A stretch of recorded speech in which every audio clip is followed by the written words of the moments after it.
महाकुंभ भारतीय संस्कृति का एक महत्वपूर्ण धार्मिक आयोजन है, जहां लाखों श्रद्धालु स्नान करने और धार्मिक क्रियाएं करने के लिए इकट्ठा होते हैं। यह आयोजन न केवल धार्मिक महत्व रखता है, बल्कि समाज, राजनीति और प्रशासन के लिए भी चुनौतीपूर्ण होता है। ऐसे विशाल आयोजनों में अराजकता और अपराध की घटनाएं भी कभी-कभी सामने आती हैं। ऐसे में एक मास्टरमाइंड का संज्ञान लेना, जो किसी तरह से महाकुंभ जैसे आयोजन में आग लगाने का प्रयास करता है, यह घटना विशेष रूप से चिंता का विषय बन जाती है। इस लेख में हम ऐसी एक काल्पनिक घटना का विश्लेषण करेंगे, जिसमें एक मास्टरमाइंड ने महाकुंभ के दौरान आग लगाने की योजना बनाई और उसके पकड़े जाने की पूरी कहानी को विस्तार से बताएंगे। घटना की शुरुआत महाकुंभ का आयोजन हर बार अपने भव्य रूप में होता है और इसमें लाखों श्रद्धालु, संत, महात्मा और पर्यटक आते हैं। यह आयोजन हर बार सुरक्षा, प्रशासनिक व्यवस्था और व्यवस्था की दृष्टि से चुनौतीपूर्ण होता है। कई बार ऐसे आयोजनों में छिपे हुए खतरों का सामना भी करना पड़ता है, जैसे कि आतंकवाद, संगठित अपराध और विभिन्न प्रकार के सांप्रदायिक तनाव। इस बार महाकुंभ के आयोजन में एक मास्टरमाइंड ने इस अवसर का फायदा उठाने का प्रयास किया। इस व्यक्ति ने योजना बनाई कि वह महाकुंभ के आयोजन में हंगामा और अराजकता फैलाएगा, ताकि इसके जरिए वह अपनी राजनीतिक या आपराधिक योजना को अंजाम दे सके। उसकी योजना थी कि वह एक बड़े पैमाने पर आग लगाने का प्रयास करेगा, जिससे महाकुंभ में आए श्रद्धालुओं और वहां मौजूद प्रशासन को हताहत किया जा सके। मास्टरमाइंड ने बहुत ही सूक्ष्म तरीके से अपनी योजना बनाई। उसने महाकुंभ के आयोजन स्थल के आसपास की सुरक्षा व्यवस्था का अध्ययन किया और वहां मौजूद कमजोर बिंदुओं का पता लगाया। वह जानता था कि महाकुंभ जैसे विशाल आयोजन में सुरक्षा व्यवस्था हमेशा चाक चौबंद नहीं हो सकती। उसका मुख्य उद्देश्य था कि वह एक स्थान पर आग लगाकर पूरे इलाके में अराजकता पैदा कर सके। मास्टरमाइंड ने अपने नेटवर्क के जरिए आगजनी के लिए आवश्यक सामान जुटाया।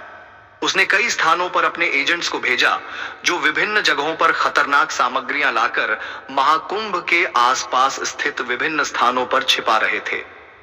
इसके बाद उसने एक निश्चित समय पर इन सामग्रियों को आग लगाने के लिए सेट किया। उसका मकसद था कि आग के कारण लोग अफरा तफरी में पड़ जाएं और सुरक्षा बलों को व्यस्त किया जा सके। सुरक्षा बलों की तत्परता। महाकुंभ में हर साल सुरक्षा व्यवस्था बहुत कड़ी होती है, लेकिन यह आयोजन इतना बड़ा और जटिल होता है कि किसी न किसी रूप में कमियां हो सकती हैं। इस बार प्रशासन और पुलिस ने विशेष सावधानी बरती थी। उन्होंने ड्रोन कैमरों, सीसीटीवी और अन्य उन्नत तकनीकों का उपयोग किया था, ताकि किसी भी प्रकार के आपराधिक कृत्य का पता समय रहते चल सके। जब मास्टरमाइंड की योजना को अमल में लाने के लिए उसके एजेंट्स सक्रिय हुए, तो पुलिस ने उनकी गतिविधियों पर नजर रखना शुरू किया था। एक सीसीटीवी कैमरे में संदिग्ध व्यक्ति को देखे जाने के बाद पुलिस ने तुरंत जांच शुरू कर दी। अधिकारियों ने संदेहास्पद वस्तुओं और सामग्रियों को जब्त किया और संभावित खतरे को नष्ट करने की कार्रवाई शुरू कर दी। मास्टरमाइंड की गिरफ्तारी। जैसे जैसे पुलिस और सुरक्षा बलों की जांच बढ़ी, मास्टरमाइंड के नेटवर्क में से कुछ लोग पकड़े गए। इसके बाद पुलिस ने मास्टरमाइंड की पहचान की और उसे पकड़ने के लिए एक विशेष अभियान चलाया। इस ऑपरेशन में कई दिनों की मेहनत और सूचना तंत्र का उपयोग किया गया। मास्टरमाइंड को आखिरकार एक गुप्त स्थान पर गिरफ्तार कर लिया गया। गिरफ्तारी के बाद मास्टरमाइंड ने अपने अपराध को स्वीकार किया और बताया कि वह किस तरह से महाकुंभ में आगजनी करने की योजना बना रहा था। उसकी गिरफ्तारी से प्रशासन को एक बड़ी राहत मिली, क्योंकि अगर उसकी योजना सफल हो जाती तो यह एक भयंकर घटना हो सकती थी। मास्टरमाइंड की मानसिकता को समझना बेहद जरूरी है। उसके इस तरह के खतरनाक कृत्य करने के पीछे कई कारण हो सकते हैं।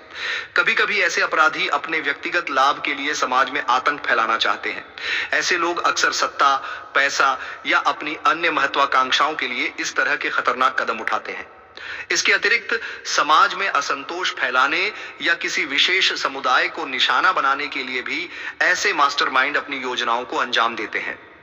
महाकुंभ जैसा विशाल धार्मिक आयोजन, जहां हजारों लोग मौजूद होते हैं, उन्हें अपनी योजना को सफल बनाने के लिए एक आदर्श स्थान लगता है। प्रशासन और समाज की प्रतिक्रिया।